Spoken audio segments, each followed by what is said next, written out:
بسم اللہ الرحمن الرحیم نحمدہ ونصلی ونسلم علی رسولہ الکریم اما بعد۔ قیامت اور علامات قیامت کے حوالے سے آج ہماری انشاءاللہ دوسری نشست ہے۔ گزشتہ نشست میں قیامت کے معنی اور قیامت کے اوپر ہمارا کیا عقیدہ اور ہمارا کیا ایمان ہونا چاہیے، اس حوالے سے تفصیلی گفتگو ہو چکی ہے، جس کا خلاصہ یہ ہے کہ قیامت پر ایمان رکھنا یہ ہمارے لیے فرض ہے۔ قیامت کے احوال کیا ہوں گے کہ اللہ جل شانہ کے حکم سے اس پوری کی پوری کائنات کو ختم کر دیا جائے گا، ہم سب بھی مر جائیں گے، پھر ہمیں دوبارہ زندہ کیا جائے گا، اس کے بعد ہمارا حساب کتاب ہوگا، پھر یا تو جنت مقدر میں ہوگی یا خدا نخواستہ دوزخ مقدر میں ہوگی۔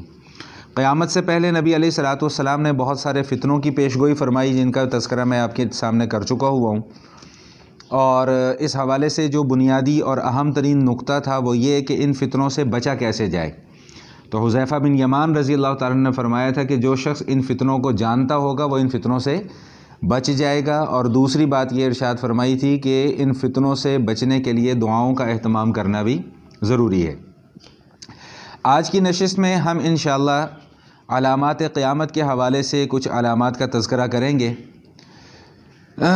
علامات قیامت جو ہیں ان کو علماء کرام نے 3 قسموں میں تقسیم کیا ہے: علامات بعیدہ، علامات متوسطہ اور علامات قریبہ۔ علامات بعیدہ سے مراد وہ علامات ہیں جو قیامت سے بہت پہلے ظاہر ہو چکی ہیں۔ یہ جو بہت پہلے کا لفظ استعمال میں نے کیا، یہ بہت پہلے کا تصور یا اس کا لفظ کا معنی یوں سمجھ لیجئے کہ یہ جو ہماری زندگی ہے اس حوالے سے ہمیں محسوس ہوتا ہے کہ بہت وقت گزر چکا ہوا ہے، وگرنہ آخرت کے مقابلے میں دنیا کی اپنی زندگی کی کوئی حیثیت نہیں ہے۔ آخرت کے مقابلے میں دنیا کی اپنی زندگی کی کوئی حیثیت نہیں ہے۔ علماء فرماتے ہیں کہ جو صرف قیامت کا دن ہے، قرآن کریم میں بھی اس کا تذکرہ ملتا ہے کہ وہ 50,000 سال کا ایک دن ہوگا، اور ایک اور آیت میں ارشاد فرمایا کہ 1,000 سال کا ایک دن ہوگا، یعنی یہاں کے 1,000 سال وہاں کا ایک دن۔ تو علماء فرماتے ہیں کہ یہ 50,000 سال اور 1,000 سال، ان دونوں میں تو بڑا فرق ہے۔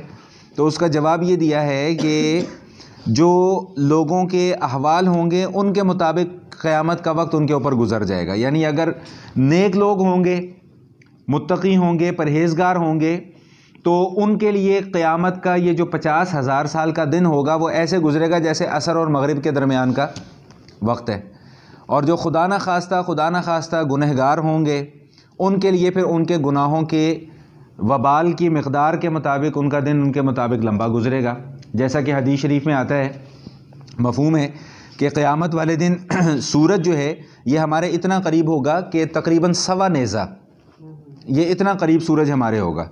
ابھی سورج ہم سے کروڑوں میل دور ہے، اور اس کی تپش، اس کی حدت اور اس کی گرمی ہم لوگ برداشت نہیں کر پاتے، اور اس وقت کا تصور کریں کہ جب سورج بالکل سر پر لا کر کھڑا کر دیا جائے گا، تو علماء روایات میں آتا ہے کہ اس وقت لوگ پسینے میں شرابور ہوں گے، کسی کا پسینہ جو ہے وہ اس کے پاؤں کے ٹخنوں کے برابر ہوگا، کسی کا پنڈلیوں کے برابر، کسی کا گھٹنوں کے برابر، کسی کا کمر کے برابر، کوئی سینے تک ڈوبا ہوگا اور کوئی بالکل یہاں تک ڈوبا ہوا ہوگا۔ تو یہ ان کے اعمال کے مطابق ہوگا، جس کے جیسے اعمال ہوں گے اس کو اسی قسم کی سزا مل رہی ہوگی۔ تو اسی طرح جو قیامت کا دن ہے یہ 50,000 سال کا یا 1,000 سال کا، یہ لوگوں کے اعمال کے مطابق ان کے اوپر یہ دن کا وقت گزرے گا۔ تو بہرحال میں عرض یہ کر رہا تھا کہ 3 قسم کی علامات ہیں: علامات بعیدہ، متوسطہ اور قریبہ۔ علامات بعیدہ سے مراد وہ علامات ہیں جو قیامت کے وقت سے بہت پہلے جن کا وقوع ہو چکا ہوا ہے، جو علامات ظاہر ہو چکی ہوئی ہیں، اور علامات متوسطہ سے مراد وہ علامات ہیں کہ جو ظاہر تو ہو چکی ہیں لیکن ختم نہیں ہوئیں، اور مسلسل ان علامات میں اضافہ ہوتا چلا جا رہا ہے، یہاں تک کہ یہ علامات جب اپنی انتہا تک پہنچ جائیں گی تو اس کے پھر فوراً بعد ان علامات کا ظہور ہوگا کہ جو قیامت کی علامات قریبہ ہیں، جو تیسری قسم ہے۔ اور یہ علامات قریبہ وہ علامات ہیں کہ جن کے ظاہر ہونے کے فوراً بعد قیامت کا وقوع ہو جائے گا، قیامت قائم ہو جائے گی۔ تو یہ 3 قسم کی علامات ہیں۔ آج کی نشست میں ہم صرف ان علامات کا مختصراً تذکرہ کریں گے کہ جن کو علامات بعیدہ میں شمار کیا گیا ہے، یعنی جو قیامت کے وقوع سے بہت پہلے ظاہر ہو چکی ہیں، جس میں سب سے پہلی علامت جو ہے وہ خود نبی کریم علیہ الصلاۃ والتسلیم کی اس دنیا کے اندر تشریف آوری ہے۔ حضور علیہ الصلاۃ والسلام نے اپنی ان 2 انگلیوں کی طرف اشارہ فرمایا اور فرمایا کہ انا والساعۃ کہاتین، کہ میں اور قیامت اتنے قریب ہیں جیسے کہ یہ 2 انگلیاں قریب ہیں، یعنی میرے درمیان اور قیامت کے درمیان میں اتنا سا فاصلہ بس باقی رہ گیا ہے۔ اور اسی طرح بخاری شریف کی ایک اور حدیث ہے کہ جس میں فرمایا کہ بعثت والساعۃ ہاتین، کہ مجھے اور قیامت کو ایسے بھیجا گیا ہے، یعنی میرے آنے کے بعد جو ہے وہ قیامت آ جائے گی۔ اسی طرح حضور علیہ الصلاۃ والسلام نے ایک اور موقع پہ یہ بات ارشاد فرمائی ہے کہ قیامت کی علامتوں میں سے بالکل شروع میں مجھے بھیجا گیا ہے، یعنی حضور علیہ الصلاۃ والسلام کا اس دنیا کے اندر آنا یہ خود دنیا کے خاتمے کی ایک نشانی ہے، اور دنیا کے خاتمے کی ایک دلیل ہے، اور دنیا کے خاتمے کی ایک علامت ہے۔ اسی طرح حضور علیہ الصلاۃ والسلام کا اس دنیا سے رخصت ہو جانا یہ بھی علامات قیامت میں سے ایک علامت ہے۔ خود حضور علیہ الصلاۃ والسلام نے ارشاد فرمایا، ابن ماجہ کی بھی حدیث ہے اور بخاری کے اندر بھی یہ روایت موجود ہے کہ 6 باتیں نبی علیہ الصلاۃ والسلام نے ارشاد فرمائی تھیں، جن میں سے 5 باتوں کا تذکرہ انشاءاللہ ہم آگے جا کر پڑھیں گے، ایک بات کا تذکرہ میں یہاں پر آپ کے سامنے عرض کر رہا ہوں، بیان کر رہا ہوں کہ حضور علیہ الصلاۃ والسلام نے ارشاد فرمایا تھا کہ میرا اس دنیا سے رخصت ہو جانا یہ بھی علامات قیامت میں سے ایک علامت ہے۔ 6 چیزیں جب تک نہ دیکھ لو گے تم تب تک قیامت قائم نہیں ہوگی، جس میں سے ایک چیز کیا ہے؟ میرا اس دنیا سے چلے جانا۔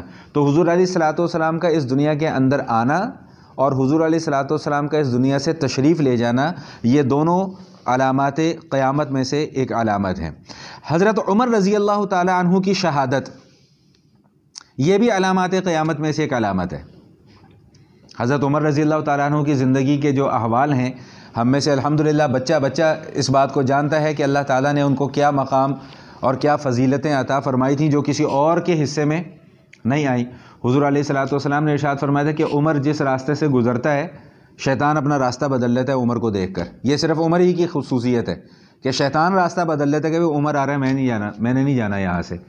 اور فرمایا کہ لو کان بعدی نبیا لکان عمر، او کما قال، کہ اگر میرے بعد اللہ تعالیٰ نے اس دنیا کے اندر کسی نبی کو بھیجنا ہوتا تو اللہ تعالیٰ عمر رضی اللہ تعالیٰ عنہ کو نبی بنا کر بھیجتے، لیکن کیونکہ کسی نبی نے آنا نہیں اس لیے عمر رضی اللہ تعالیٰ عنہ کو نبوت اللہ پاک نے عطا بھی نہیں فرمائی، کیونکہ نبی نے آنا ہی نہیں تھا کسی نے۔ اسی طرح ایک اور موقع پہ حضور علیہ الصلاۃ والسلام نے یہ بات ارشاد فرمائی کہ ہر امت کے اندر کچھ ایسے لوگ رہے ہیں کہ ان کی زبان سے فرشتے بولتے تھے، یعنی ہمیشہ ان کی زبان پر حق جاری ہوتا تھا، سچی بات کرتے تھے، اور فرمایا کہ میری امت کا وہ فرد جو ہے وہ عمر ہے رضی اللہ تعالیٰ عنہ۔ ایک مرتبہ ایک صحابی ہیں حضرت عبداللہ ابن مسعود رضی اللہ تعالیٰ عنہما، وہ کوئی واقعہ بیان فرما رہے تھے، کسی صحابی کے متعلق بیان فرما رہے تھے کہ ایک صحابی ایسے کہیں جا رہے تھے تو ایک جن ان کو راستے میں مل گیا، تو وہ جن نے جو ہے وہ ان کو کشتی کی آفر کی کہ بھئی میرے ساتھ کشتی کرو، تو ان صحابی نے اس جن کے ساتھ کشتی کی۔ تو عبداللہ ابن مسعود رضی اللہ تعالیٰ عنہ سے پوچھا گیا کہ حضرت وہ کون ہے، وہ صحابی کون ہے؟ تو حضرت عبداللہ ابن مسعود رضی اللہ تعالیٰ عنہ نے فرمایا کہ بھئی عمر کے علاوہ ایسا اور ہو کون سکتا ہے؟ یہ عمر ہی کا جگرا ہے کہ جو کسی جن کے ساتھ کشتی کر سکتا ہے، اس کے علاوہ کسی کے اندر اتنی ہمت اور کسی کے اندر اتنا جگرا نہیں ہے۔ تو بہرحال اس حوالے سے انشاءاللہ آگے بھی گفتگو آئے گی۔ بے شمار فضائل اللہ کے نبی صلی اللہ تعالی وسلم نے حضرت عمر رضی اللہ تعالیٰ عنہ کا بیان فرمائے ہیں۔ میں نے گزشتہ نشست میں ایک صحابی کا تذکرہ کیا تھا، حذیفہ بن یمان رضی اللہ تعالیٰ عنہ، اور ان کے متعلق میں نے یہ بات عرض کی تھی کہ نبی علیہ الصلاۃ والسلام نے بے شمار راز کی باتیں حذیفہ بن یمان رضی اللہ تعالیٰ عنہ کو بیان فرمائی تھی جو اور کسی صحابی کو نہیں بیان فرمائی۔ کل کا اگر درس آپ کو یاد ہو تو اس میں جب ہم انبیاء کے مراتب کے متعلق بات کر رہے تھے تو میں نے یہ بات عرض کی تھی کہ اگر کسی ایک نبی کو اللہ تعالیٰ کوئی خصوصیت عطا فرما دیتے ہیں تو اس کا یہ مطلب ہرگز نہیں ہوتا کہ کسی دوسرے نبی کی شان کم ہو گئی ہے۔ تو بالکل یہی اصول یہاں پر بھی ہے کہ اگر کسی ایک صحابی کو اللہ تعالیٰ نے کوئی خصوصیت عطا فرما دی ہے یا اللہ کے نبی نے ان کے متعلق کوئی خصوصیت بیان فرما دی ہے تو اس کا یہ مطلب ہرگز نہیں ہوگا کہ جو بڑے اور بزرگ صحابہ ہیں ان کی فضیلت یا ان کا مقام کم ہو گیا۔ ہر صحابی کی اپنی اپنی ایک خصوصیت ہے۔ تو حذیفہ بن یمان رضی اللہ تعالیٰ عنہ سے حضرت عمر رضی اللہ تعالیٰ عنہ پوچھ رہے ہیں۔ حضرت عمر رضی اللہ تعالیٰ عنہ ان سے سوال کیا کرتے ہیں کہ فرمایا کہ بھئی تم میں سے کوئی ایسا ہے کہ جس کو حضور علیہ الصلاۃ والسلام نے جو فتنوں کے متعلق باتیں ارشاد فرمائی ہیں ان میں سے کوئی ایک بات یاد ہو؟ تو حذیفہ بن یمان رضی اللہ تعالیٰ عنہ نے عرض کیا کہ حضرت مجھے من وعن وہ باتیں یاد ہیں جس طرح حضور نے بیان فرمائی تھی، مجھے بالکل اسی طرح یہ باتیں یاد ہیں۔ تو حضرت عمر رضی اللہ تعالیٰ نے فرمایا کہ اچھا پھر مجھے کوئی فتنوں کے متعلق بتائیں۔ تو حذیفہ بن یمان رضی اللہ تعالیٰ نے فرمایا کہ جو آدمی کو جو فتنہ ہوتا ہے، یعنی اس کی جو آزمائش ہوتی ہے اس کے مال میں، اس کی اولاد میں، یہ فتنہ اور یہ آزمائش اس کی نماز، روزے اور امر بالمعروف اور نہی عن المنکر جیسے کام کرنے کی وجہ سے وہ فتنہ اور آزمائش دور ہو جاتی ہے۔ تو حضرت عمر رضی اللہ تعالیٰ نے فرمایا کہ میں اس انفرادی فتنے کی بات نہیں کر رہا، یہ تو انفرادی فتنہ ہے نا، انفرادی آزمائش ہے، میں اس اجتماعی فتنے کی بات کر رہا ہوں کہ جس کے متعلق حضور علیہ الصلوۃ والسلام نے اشارہ فرما دیا تھا کہ وہ اتنا بڑا فتنہ ہوگا، اتنا بڑا فتنہ ہوگا کہ جیسے دریا کی موجیں ہوتی ہیں وہ اس طرح کا فتنہ ہوگا۔ تو حذیفہ بن یمان رضی اللہ تعالیٰ عنہ نے عرض کیا کہ حضرت آپ کو اس فتنے سے پریشان ہونے کی ضرورت نہیں ہے۔ میں نے کہا کیوں؟ میں نے کہا اس لیے کہ آپ کے درمیان میں اور اس فتنے کے درمیان میں ایک دروازہ ہے جو ابھی بند ہے، وہ دروازہ ابھی کھلا نہیں ہے، آپ تک یعنی وہ فتنہ نہیں پہنچے گا۔ اب حضرت عمر تھے رضی اللہ تعالیٰ عنہ، انہوں نے پوچھا کہ اچھا مجھے یہ بتلاؤ کہ وہ دروازہ کھولا جائے گا یا دروازہ توڑا جائے گا؟ تو عرض کیا کہ حضور نے فرمایا تھا کہ وہ دروازہ توڑا جائے گا۔ تو حضرت عمر رضی اللہ تعالیٰ عنہ نے فرمایا کہ اچھا پھر جب وہ دروازہ ٹوٹ جائے گا نا فتنوں کا، تو اس کے بعد پھر وہ دروازہ کبھی بند نہیں ہوگا، یعنی وہ خلا جو آ جائے گا نا جی، وہ پھر خلا دوبارہ پر نہیں ہوگا۔ یہ بات ان دونوں کے درمیان، بزرگوں کے درمیان میں آئی گئی ہوگی، ختم ہو گئی۔ وہاں پہ ایک تیسرے صاحب بھی موجود ہے، وہ بعد میں حذیفہ بن یمان رضی اللہ تعالیٰ عنہ کو ملتے ہیں۔ تو حذیفہ بن یمان رضی اللہ تعالیٰ عنہ سے انہوں نے پوچھا کہ یہ جس دروازے کے متعلق حضرت عمر بات کر رہے تھے، کیا حضرت عمر اس دروازے کو جانتے ہیں؟ فرمایا کہ حضرت عمر رضی اللہ تعالیٰ عنہ اس دروازے کو اتنے اچھے طریقے سے جانتے ہیں جس طرح تم دن اور رات کو پہچانتے ہو۔ میں نے کہا اچھا وہ دروازہ ہے کون؟ فرمایا کہ وہ خود حضرت عمر ہے۔ یعنی جب تک حضرت عمر رضی اللہ تعالیٰ عنہ کی شخصیت اس دنیا میں موجود رہی، اللہ تعالیٰ نے ایسی برکت ان کی زندگی کے اندر رکھی ہوئی تھی کہ ان کے زمانے کے اندر کسی فتنے کو سر اٹھانے کی جرت نہیں ہوئی۔ اور جیسے ہی ان کی شہادت ہوئی، جیسا کہ عرض کیا کہ بھئی وہ دروازہ توڑ دیا جائے گا، تو وہ دروازہ توڑ دینے سے مراد حضرت عمر رضی اللہ تعالیٰ عنہ کی شہادت تھی کہ جیسے ہی ان کی شہادت ہوئی تو فتنوں کے ایسے دروازے کھلے کہ وہ اب قیامت تک وہ دروازے فتنوں کے دوبارہ بند نہیں ہوں گے۔ حضرت نبی علیہ الصلوۃ والسلام ایک مرتبہ احد پہاڑ پہ تشریف لے گئے، تو احد پہاڑ پہ جب حضور تشریف لے گئے تو ان کے ساتھ ابو بکر صدیق تھے رضی اللہ تعالیٰ عنہ، حضرت عمر تھے رضی اللہ تعالیٰ عنہ، اور حضرت عثمان تھے رضی اللہ تعالیٰ عنہ۔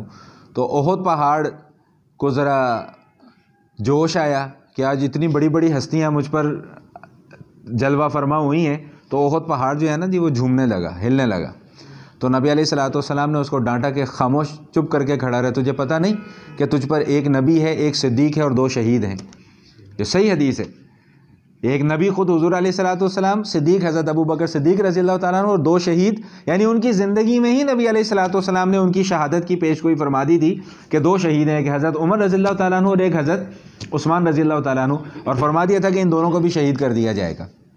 تو بہرحال عرض کرنے کا مقصد یہ تھا کہ سیدنا عمر رضی اللہ تعالیٰ عنہ کی جو شہادت کا المناک واقعہ ہے، یہ بھی علامات قیامت میں سے ایک بہت بڑی علامت ہے، لیکن یہ میں ان علامات کا تذکرہ کر رہا ہوں جو علامات بعیدہ ہیں، جو ہم سے بہت پہلے جن علامات کا وقوع ہو چکا ہے۔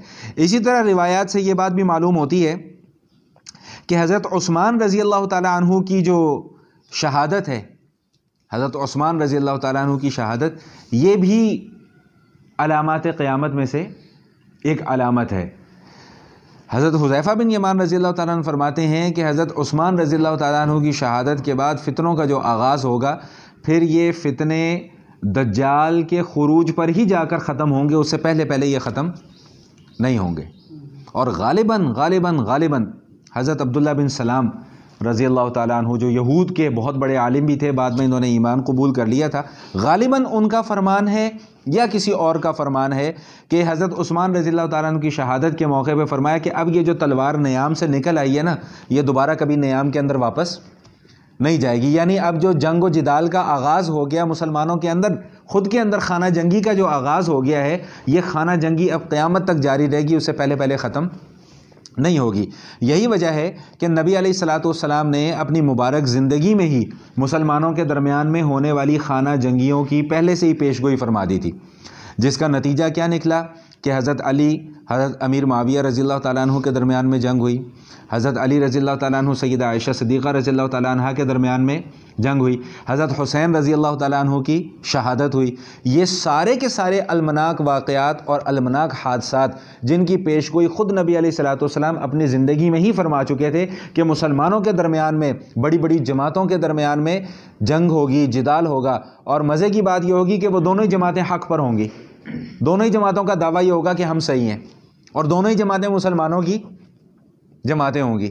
اور تاریخ یہ واقعات جو ہے وہ دیکھ چکی ہے، اور تاریخ کے اوراق پر یہ واقعات رقم ہو چکے ہیں، اور خدا کی قسم یہ اتنے المناک واقعات ہیں کہ میں اپنی بات کر رہا ہوں، مجھے کسی اور کا پتہ نہیں، میں اپنی بات کر رہا ہوں کہ میری ہمت نہیں پڑتی ان واقعات کو پڑھنے کی، میری ہمت نہیں پڑتی ان واقعات کو پڑھنے کی کہ ایسا وہ فتنوں کا بازار گرم ہوا اور ایسے فتنوں کے دروازے کھلے ہیں اس وقت سے کہ الامان الحفیظ۔ اور اس سے زیادہ احتیاط کا تقاضا یہ ہے کہ دونوں طرف ایسی ایسی ہستیاں ہیں کہ جن کے متعلق ہم زبان نہیں کھول سکتے۔ اگر ایک طرف اہل بیت میں سے حضرت علی ہیں رضی اللہ تعالی عنہ، تو دوسری طرف نبی علیہ الصلاۃ والسلام کے سسرال میں سے حضرت امیر معاویہ ہیں رضی اللہ تعالی عنہ۔ آج کل لوگوں کی زبانوں کو جو ہے نا جی ان کے تالے کھل گئے ہوئے ہیں، تاریخ کو بنیاد بنا کر، تاریخی واقعات کو بنیاد بنا کر ایسی ایسی بکواسیات صحابہ کرام کے متعلق کی جاتی ہیں کہ الامان الحفیظ۔ میں اپنے ایک استاد کی بات آپ کو نقل کر رہا ہوں، انشاءاللہ دلچسپی بھی ہے اور آپ کو فائدہ بھی ہوگا۔ انہوں نے ایک بڑی پیاری مثال دی صحابہ کرام کی۔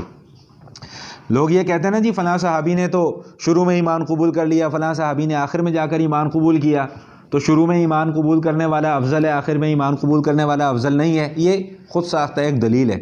تو انہوں نے ایک بڑی پیاری اس کی مثال پیش کی۔ وہ فرماتے ہیں کہ دیکھو ایک گلستان ہے، ایک باغ ہے، ایک باغ کی مین انٹرنس ہے، مین انٹرنس کے اوپر ایک پھول لگا ہوا ہے بڑا خوبصورت اور بڑا قیمتی سا۔ آپ پورے باغ کی سیر کرتے ہیں یہاں تک کہ باغ کے آخری حصے تک آپ پہنچ جاتے ہیں، اینڈ تک پہنچ جاتے ہیں، وہاں پہ بھی بڑا قیمتی اور بڑا خوبصورت پھول لگا ہوا ہے۔ تو اب آپ کیا کہیں گے؟ یہ کہیں گے کہ جی جو دروازے پر پھول لگا ہوا ہے وہ زیادہ اس کی اہمیت ہے، اور جو پیچھے پھول لگا ہوا ہے اس کی اہمیت نہیں ہے۔ بھائی پھول تو پھول ہے، اس پھول ان سارے پھولوں نے مل کر تو اس باغ کو آباد کیا ہے، اس گلستان کو آباد کیا ہے۔ تو فرمایا کہ حضور کے صحابہ کی مثال بھی ایسی ہے کہ جس نے سب سے پہلے ایمان قبول کیا وہ بھی حضور کے لگائے ہوئے گلستان کا ایک پھول ہے، اور جس نے سب سے آخر میں ایمان قبول کیا وہ بھی نبی علیہ الصلاۃ والسلام کے لگائے ہوئے گلستان کا ایک پھول ہے۔ تم یہ نہ دیکھو کہ پھول کیسا ہے، تم یہ دیکھو کہ یہ چمن بنایا کس نے ہے، یہ چمن لگایا کس نے ہے، اس چمن کو آباد کس نے کیا ہے۔ آباد کرنے والے کی طرف دیکھو، آباد ہونے والوں کی طرف نہ دیکھو۔ یہ بات میں نے اپنی طرف سے بیچ میں ایڈ کی ہے کہ آباد کرنے والے کو دیکھو کہ اس چمنستان کا آباد کرنے والا کون ہے، اس کی آبیاری کرنے والا کون ہے، اس کے اندر بیج کس نے بوئے ہیں، اس کو پانی کس نے لگایا ہے، اس کی دیکھ بھال کس نے کی ہے۔ وہ دیکھ بھال کرنے والا اور کوئی نہیں ہے، وہ خود نبی کریم علیہ الصلاۃ والتسلیم کی ذات اقدس ہے۔ تو ہم کیسے اپنی زبانوں کو کھول سکتے ہیں ان مبارک ہستیوں کے متعلق؟ یہ ہمارے ایمان کا حصہ ہے۔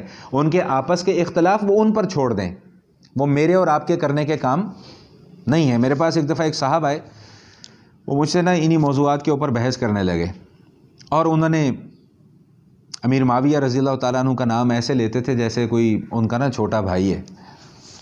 تو 1-2 منٹ 3 منٹ 4 منٹ تو میں سنتا رہا، پھر میری برداشت سے باہر ہو گیا۔ میں نے کہا یار مجھے میرے 2-3 سوالوں کا جواب آپ دے دو۔ تو جی کیا؟ میں نے کہا امیر معاویہ رضی اللہ تعالیٰ عنہ آپ کے چھوٹے بھائی ہیں؟ کہتے جی نہیں۔ میں نے کہا نام تو ادب سے لو ان کا، اللہ کے نبی کے صحابی ہیں۔ سمجھ میں آ گئی بات؟ صحابی کون ہوتا ہے؟ کہ جس نے ایمان کی حالت میں حضور علیہ الصلاۃ والسلام کی صحبت اختیار کر لی اور ایمان کی حالت میں ان کا انتقال ہو گیا، اور جس کو یہ مقام حاصل ہو جائے، اللہ کا قرآن اس کے متعلق کیا کہتا ہے؟ رضی اللہ عنہم ورضوا عنہ، کہ اللہ ان سے راضی ہو گیا، وہ ان سے راضی ہو گیا۔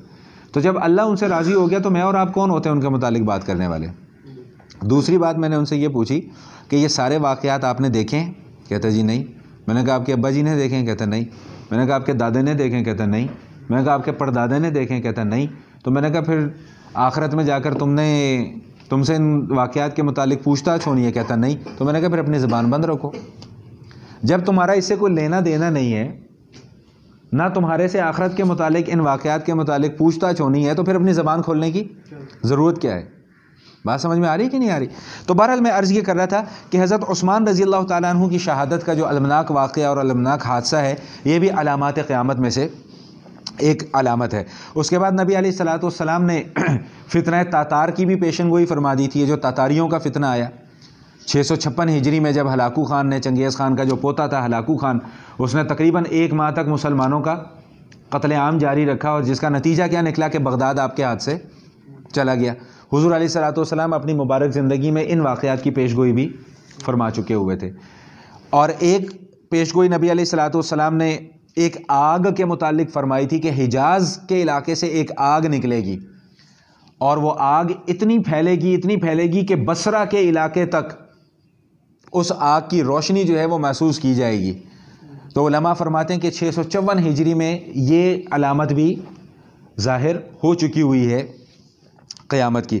بیت المقدس کے متعلق نبی علیہ الصلوۃ والسلام نے فرمایا کہ بیت المقدس مسلمان فتح کریں گے۔ حضرت عمر رضی اللہ تعالیٰ عنہ کے زمانے میں بیت المقدس فتح ہوا۔ وہ مشہور واقعہ آپ اپنی بچپن سے کتابوں میں بھی پڑھتے آ رہے ہیں، علماء کرام سے بھی آپ نے سنا ہوگا کہ مدینہ منورہ سے نکلتے ہیں، خادم ساتھ ہے، باری لگا لی ہے کہ کبھی وہ اونٹ پر سوار ہے، کبھی یہ اونٹ پر سوار ہیں۔ تو جب بیت المقدس میں داخل ہوتے ہیں تو اتفاق ایسا تھا کہ حضرت عمر کی باری نیچے چلنے کی تھی، غلام کی باری اونٹ پر بیٹھنے کی تھی۔ تو غلام نے بارہا اصرار کیا کہ جی آپ امیر، ان کا نہیں، جو اصول ہے وہ اصول ہے، جو اصول ہے وہ اصول ہے۔ اب جب وہ اونٹ کی مہار پکڑے ہوئے داخل ہو رہے ہیں تو وہ پریشان ہیں، انہیں سمجھ میں نہیں آ رہی کہ ہماری کتابوں میں تو یہ لکھا ہوا تھا کہ جو شخص بیت المقدس کو فتح کرے گا وہ اونٹ کی مہار پکڑے ہوئے ہاتھ میں آئے گا۔ اب وہ یہ پریشان ہے، فیصلہ نہیں کر پا رہے کہ ہم اس کو امیر المومنین سمجھیں یا اس کو امیر المومنین سمجھیں۔ کتابوں کے حوالے سے تو یہ امیر المومنین ہے، شان و شوکت سے لگ رہا ہے کہ وہ امیر المومنین ہے جو اونٹ پر بیٹھا ہوا ہے۔ جب تحقیق کی تو پتہ چلا کہ وہ جو کتابوں میں لکھا تھا وہ بات بالکل صحیح تھی، اور بغیر جنگ کے اور بغیر جدال کے انہوں نے وہ چابیاں حضرت عمر رضی اللہ تعالیٰ عنہ کے ہاتھ میں لا کر رکھ دی تھیں۔ ایک روایت میری نظر سے گزری تھی، میرا دل کر رہا ہے میں سنا دوں، مجھے اس کی اتھینٹسٹی نہیں ہے لیکن میرا دل کر رہا ہے کہ میں آپ کو سنا دوں۔ میری نظر سے کہیں نہ کہیں سے ضرور یہ روایت گزری ہے، کہیں ذہن کے کسی گوشے کے اندر یہ موجود ہے۔ انہوں نے کہا کہ جی ہماری کتابوں میں ایک علامت یہ بھی لکھی ہے کہ جو شخص بیت المقدس کو فتح کرے گا نا، اس کے لباس میں 15 یا 16 یا 17 پیوند لگے ہوں گے۔ تو آپ کے لباس میں 16 پیوند لگے ہوئے، ایک پیوند کم ہے، 17 ہونے چاہیے۔ تو وہ روایت میں آتا ہے کہ انہوں نے اپنی بغل اٹھا کے دکھایا کہ یہ دیکھو 17واں پیوند جو ہے نا وہ ادھر لگا ہوا ہے۔ بات سمجھ میں آئی؟ تو یہ بس عجیب لوگ تھے۔ میرا یقین مانا اتنا دل کرتا ہے، میں اکثر اپنے جمعے کے بیانات میں بھی لوگوں سے کہتا ہوں کہ یار میرا بس چلے نا تو میں اپنے ہر جمعے کے بیان میں کسی نہ کسی صحابی کی شان کو بیان کروں۔ یہ اتنی بلند ہستیاں ہیں، اتنا اللہ پاک نے ان کو مقام دیا ہے۔ تو بہرحال انشاءاللہ اس کے اوپر پھر دوبارہ بات ہوگی۔ اور جو آخری اب میں بات کو ختم کر رہا ہوں کہ جو علامات بعیدہ میں سے آخری علامات نبی علیہ الصلوۃ والسلام نے بیان فرمائی تھی، اور میں فرمایا کہ مال اتنا زیادہ ہو جائے گا، مال کی اتنی فراوانی ہو جائے گی کہ کوئی شخص اگر زکوٰۃ کی ادائیگی کے لیے نکلے گا نا کہ یار میں زکوٰۃ ادا کرنا چاہتا ہوں، تو اسے کوئی مستحق ہی نہیں ملے گا کہ ہم کس کو زکوٰۃ ادا کریں۔ اور علماء فرماتے ہیں کہ یہ علامت بھی وقوع پذیر ہو چکی ہوئی ہے۔ حضرت عثمان رضی اللہ تعالیٰ عنہ کے زمانے میں روم، فارس اور پتہ نہیں کہاں کہاں کے علاقے جو ہے وہ فتح ہو گئے تھے۔ حضرت عمر بن عبدالعزیز رحمۃ اللہ تعالیٰ علیہ کے زمانے میں کیا ہوا تھا کہ ایک آدمی زکوٰۃ لے کر نکلتا تھا لیکن اسے زکوٰۃ کا مستحق کوئی ملتا نہیں تھا۔ تو یہ وہ علامات ہیں جن میں سے چند علامات کا میں نے تذکرہ کیا کہ جو علامت سے بہت پہلے جن کا وقوع ہو چکا ہے۔ انشاءاللہ زندگی رہی تو آئندہ کی نشست میں ہم ان علامات کا تذکرہ کریں گے کہ جن کا تعلق علامات متوسطہ سے ہیں، اور علامات متوسطہ کون سی علامات جو ظاہر تو ہو چکی ہیں لیکن وہ علامات ابھی تک ختم نہیں ہوئی ہیں، اور تسلسل کے ساتھ ان علامات کے اندر اضافہ ہوتا ہی چلا جا رہا ہے۔ اللہ تعالیٰ میرا کہنا اور آپ حضرات کا سننا قبول فرمائے۔ وآخر دعوانا ان الحمد للہ رب العالمین۔